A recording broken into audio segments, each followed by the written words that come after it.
Alors, je m'appelle Patricia.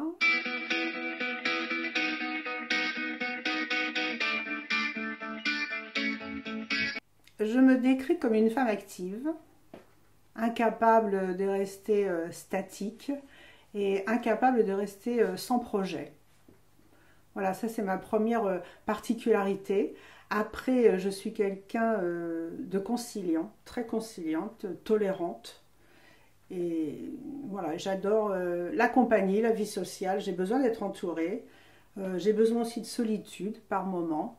Mais dans la plupart des cas, je préfère les échanges. C'est à mon sens l'amour des autres. L'amour des gens, enfin l'amour de ma famille déjà, hein, au départ évidemment, parce que mes enfants avant tout, et mes petits. Mais l'amour des gens, voilà, je pense que c'est ma plus grande qualité. J'ai besoin de correspondre, j'ai besoin de discuter, j'ai besoin de connaître, j'ai besoin de partager. Voilà. Ma plus grande qualité, c'est un peu la recherche. Alors quand je travaillais, on me disait que ma plus grande qualité, c'était la recherche de l'information, parce que chaque problème, chaque dossier était creusé à fond, mais je l'applique aussi dans ma vie personnelle. Voilà, c'est la recherche de différentes cultures, de différentes opinions. Voilà, j'aime beaucoup aller vers les gens, j'aime beaucoup parler. Je pense que j'ai des défauts, mais rien de catastrophique, hein, vraiment. Alors là, bon, tant pis, hein, ce qui est dit, mais bon, j'ai pas de défauts vraiment catastrophiques. Peut-être, je sais pas, quelqu'un pourrait dire que ma ténacité peut être perçue quelquefois comme un défaut, mais en fait, dans la vie et dans le milieu professionnel, c'est quelque chose qui te sert. D'être tenace, d'aller au bout des choses, de ne rien lâcher. Voilà, alors ça peut être perçu quelquefois comme un défaut. Les gens peuvent confondre avec un acharnement, alors que c'est pas du tout le but. Mais sans quoi, au niveau de mes défauts, si je suis bavarde, voilà, j'ai toujours été bavarde, mais enfin ça, bon, voilà, disons que je suis bavarde. Mes enfants, mes petits-enfants déjà, bien évidemment, là je suis tellement émerveillée, voilà, mes enfants m'ont fait 4 merveilles, et vraiment, avec tous des caractères totalement différents, mais ce sont des enfants qui sont ouverts, intelligents, et je me régale. Alors ça, c'est une joie immense, indescriptible. Je crois que le fait d'être grand-parent, beaucoup passent à côté, malheureusement, pour plusieurs raisons, hein, des raisons professionnelles, le manque de temps. Mais moi, j'ai la chance de pouvoir en profiter maintenant, et j'en profite à fond. Et ça, c'est ma plus grande joie. Ah, de la peine, les difficultés que pourrait rencontrer un membre de ma famille, bien évidemment. La peine et le chagrin de la perte d'être cher. Et puis la peine de chagrin d'amour, tout simplement, puisque quand on a été blessé ou meurtri, bon, ça c'est une vraie peine. Voilà. Et puis après, après c'est la vie, les décès, les pertes de personnes qui sont autour de vous. Ça c'est compliqué à vivre, même si on a des souvenirs. Bon, il y a des gens pour qui ça va être beaucoup plus compliqué que d'autres. On essaie de s'en remettre parce qu'on se raccroche à ce qu'on a. Bien sûr, il faut se raccrocher à la vie, il faut se raccrocher à ses enfants, il faut se raccrocher à ses petits-enfants. Bon, là, c'est vrai que le père de mes enfants vient de décéder, il était jeune, trop jeune aussi. Il a eu une fin de vie épouvantable, et ça, c'est une tristesse incroyable pour moi. Voilà, je crois que c'est la disparition d'être cher qui provoque la plus grosse douleur. Je vois rien au-dessus. La mort. Ça, j'ai beaucoup de... Voilà. Il va falloir que je progresse parce que bon, l'horloge du temps, on n'arrive pas à l'arrêter. Donc il va falloir que je progresse. Ce qui me met en colère, l'injustice. Alors là, dès l'instant où je trouve qu'une situation est injuste, même si je ne suis pas concernée, hein, là, franchement, ça peut vraiment me mettre en colère. Voilà. Et puis, la maltraitance aussi, la maltraitance des enfants, la maltraitance des femmes, la maltraitance des animaux, ça c'est absolument insupportable. Alors professionnellement, je pourrais dire que j'en ai eu un quand même, parce qu'en fait j'avais deux choix de carrière à une époque, et j'avais soit l'éducation nationale, soit la banque d'affaires, la finance. Et j'ai pas choisi l'éducation nationale, et je m'en suis mordu les doigts avec les vacances scolaires pour les enfants. Donc c'était un de mes regrets, parce que bon, je me serais peut-être pas épanouie autant professionnellement, c'est certain, mais par contre j'aurais privilégié quand même mes enfants, ce que j'ai pas pu faire. J'ai du caractère. Voilà, on va dire ça comme ça. Et en fait, c'est pas moi qui le disais, c'était mon DRH quand je travaillais en banque d'affaires. Voilà, quelquefois, on n'était pas toujours sur la même longueur d'onde, mais je parvenais quand même toujours, je vais dire, à imposer les choses quand j'étais persuadée que c'était pour le bien de l'entreprise. Et un jour, donc le DRH me dit, vous savez, vous n'avez pas mauvais caractère, mais alors vous avez du caractère. Et je lui ai répondu tout à fait simplement, mais si je n'avais pas de caractère, je n'en serais pas arrivée là où je suis. Bah, avoir du caractère, je dis, c'est quand tu es persuadé d'agir correctement, de développer quelque chose. Moi c'était surtout dans le milieu professionnel, déjà, pour commencer, et ça a été dans toutes les entreprises dans lesquelles j'ai travaillé. Hein. J'ai eu exactement le même comportement, exactement le même ressenti. Voilà. Mais quand on est quand on travaille pour le bien d'une entreprise, voilà, eh bien, avoir du caractère, pour moi, c'est un plus. C'est toujours pareil, ça revient au fait que je ne veux pas lâcher sans avoir creusé quelque chose jusqu'au bout. Et quoi que je fasse et quoi que je dise, je creuse tout le temps jusqu'au bout. Et si on arrive à me démontrer que je me suis trompée, ben ma foi, je l'accepte, parce que j'ai du caractère pour aller de l'avant, mais je ne suis pas du tout quelqu'un d'obtus ni quelqu'un de têtu, et absolument pas rancunière non plus. Parce que là, franchement, je crois que dans ma vie, on m'en a fait beaucoup, des bâtons dans les roues, mais je n'ai pas de rancune, du tout. Voilà, moi, je m'investis dans les choses, mais j'essaie d'évaluer aussi les risques. Alors ça doit venir aussi de mon métier bancaire. Mais même personnellement, je pense que c'est la prudence qui conduit mon travail, quel qu'il soit, hein. Enfin, qui conduit mes projets. Les projets, je les fais, j'essaie de les réaliser, mais je calcule toujours les risques, en fait. Je pense que ça, c'est un peu maintenant inné. J'essaye toujours de calculer les risques et de tirer les bénéfices de chaque chose. Alors, mes faiblesses, je suis très gentille et trop gentille. Et alors, surtout, j'ai vraiment une grosse faiblesse, c'est que je suis très naïve. Alors là, ça, c'est une faiblesse. Alors ça pourrait être, pour moi, un défaut. Ça pourrait être un défaut, parce que j'ai souvent fait preuve de naïveté, même dans le travail, et ça m'a joué des tours. Parce que j'ai un petit peu trop tendance à prendre ce qu'on me dit pour argent comptant, comme dit l'expression, et sans vérifier. Et là, je me fais des fois avoir. Et même et j'ai une deuxième, peut-être une deuxième faiblesse, c'est que, pour moi tout du moins, c'est que je pense que tout le monde est gentil.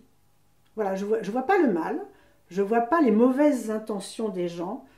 J'ai un peu de mal à les percevoir, si bien que je me fais avoir. On en revient toujours au truc où je me fais avoir. Ma naïveté et puis mon manque de perception, justement, de la psychologie que j'ai en face de moi. Et là, c'est ennuyeux. C'est ennuyeux parce que ça joue des tours. Et puis, on a des déconvenus obligatoirement. Hein. La liste est longue. Hein. Alors là, la liste est longue. Je m'occupe, on dirait, oui, lorsque je ne travaille pas. Mais je crois que je travaille tout le temps, en fait. J'ai pas, enfin tout le temps, pas H24 bien sûr, mais quand je ne travaille pas professionnellement, quand je n'ai pas d'emploi, vraiment, mais je travaille tout le temps. Je fais du jardinage, j'entretiens ma maison, je fais plein de choses. Plein de choses. Je participe à plein de choses qui sont parfois de la détente, mais parfois du travail.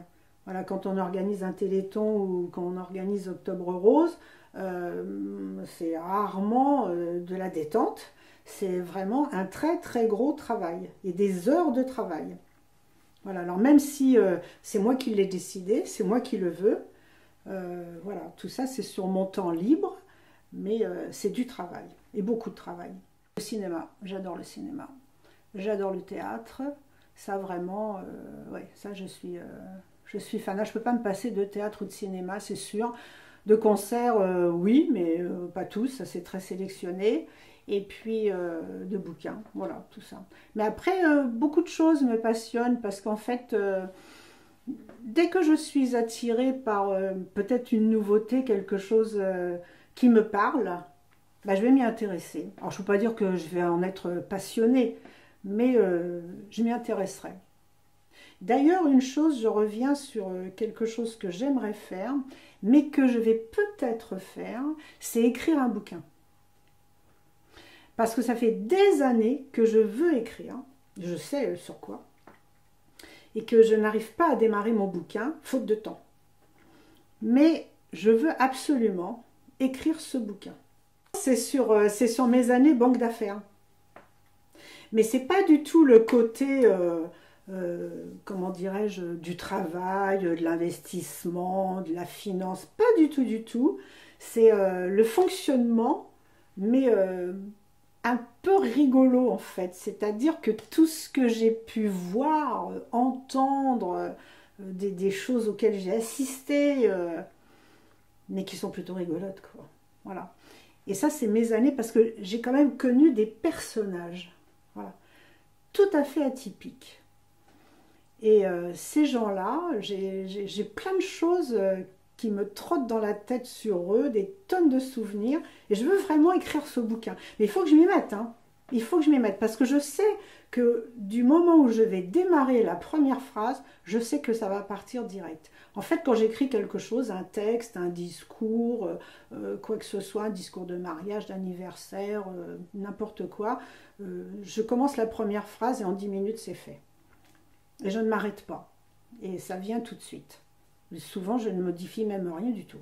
Dès que quelqu'un veut un discours pour quelque chose, il me sollicite. Alors là, c'est clair, hein. Ah, ben, j'ai tout le temps les anniversaires, les 60 ans, les 6, les 16 anniversaires de mariage, tout ce qu'on veut. Mais j'aime ça, hein. En fait, j'aime ça, hein. Mais il faut que le sujet m'intéresse. Il faut que j'ai quelque chose à raconter.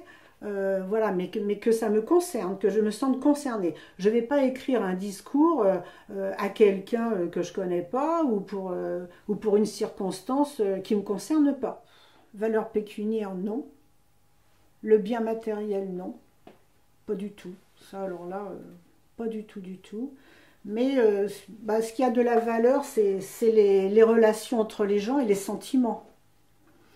Les sentiments, bon, quand ils sont vrais, quand ils sont partagés en plus, bah, ça c'est une valeur inestimable. Quand tu as un amour partagé, voilà, des choses comme ça, bon, ça a de la valeur. Ça représente quelque chose. Voilà. C'est pas le fait d'avoir le dernier modèle de la voiture ou d'avoir son pavillon qui représente une valeur à mes yeux. Pas du tout.